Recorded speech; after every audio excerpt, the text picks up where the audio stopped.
కేసీఆర్ పై గజ్వేల్కు చెందిన regional ring road భూ నిర్వాసితులు మండిపడ్డారు. ఎక్కడో వెళ్లాల్సిన రీజనల్ రింగ్ రోడ్డును స్వప్రయోజనాల కోసం తన ఫామ్ హౌస్ దగ్గర నుంచి వెళ్లేలా అలైన్మెంట్ మార్చారని ఆరోపించారు. దీనివల్ల తమ బతుకులు రోడ్డును పడే దుస్థితి ఏర్పడిందని ఆవేదన వ్యక్తం చేశారు. స్థానిక అంబేద్కర్ చౌరస్తా వద్ద భూ నిర్వాసితుల ఐక్యవేదిక ఆధ్వర్యంలో ధర్నా నిర్వహించారు. అనంతరం ఆర్డీఓ బన్సీలాల్ కు వినతి పత్రం అందజేశారు.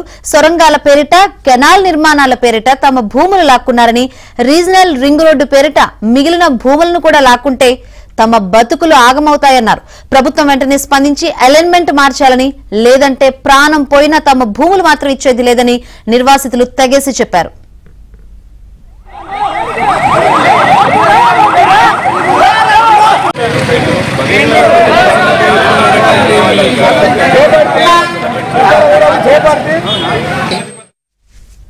ట్రిపుల్ బాధితులు మా ల్యాండ్స్ మొత్తం కేసీఆర్ వచ్చేసి మాకు ట్రిపుల్ తీసుకుంటున్నారు. ఎట్లా ఫస్ట్ కొండపోచం అని పెట్టిండు మాకు, ఫస్ట్ సెకండ్ కాలువలు, థర్డ్ ట్రిపుల్ అలైన్మెంట్ ఎక్కడి నుంచో రావాల్సింది. ఆయన కేసీఆర్ ఫామ్ హౌస్ కేవలం ఆయన స్వార్థం కోసం ఫామ్ హౌస్ దగ్గర ఉంది, 1 కిలోమీటర్ ఉందని చెప్పేసి కేసీఆర్ ఆయన స్వార్థం కోసం ట్రిపుల్ తీసిండు. ఎట్లా మా భూములన్నీ పోకుండా ట్రిపుల్ పోతుంది.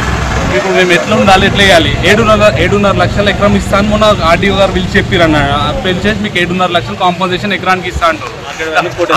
అదే కేసీఆర్ అసెంబ్లీలో కానీ ఎక్కడ ఇప్పుడు తెలంగాణ మేము తెచ్చినాక నుంచి 50 లక్షల నుంచి 1 కోటి రూపాయలు ఎకరం బయట పోతుంది.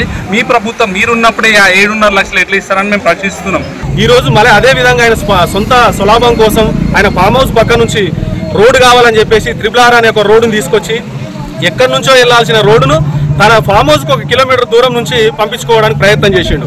కాబట్టి గత ప్రభుత్వం చేసినటువంటి అన్యాయానికి రైతులందరూ, గజ్వేల్ నియోజకవర్గం రైతులందరూ బలవుతున్నారు. కాబట్టి ప్రస్తుతం ఉన్నటువంటి కాంగ్రెస్ ప్రభుత్వం దీన్ని దృష్టిలో పెట్టుకొని రైతుల పక్షాన ఆలోచన చేసి ఇక్కడ ఉన్నటువంటి కేసీఆర్ సొంతం కోసం, కేశవాన్ సార్థం కోసం తీసుకున్నటువంటి రోడ్డును, అలైన్మెంట్ను మార్చాలని చెప్పేసి గజ్వేల్ నియోజకవర్గం రైతు బాధితుల మందరం ముక్త ఖండంతో ఖండించి ఈరోజు ఆర్డీఓ గారికి వినతి పత్రం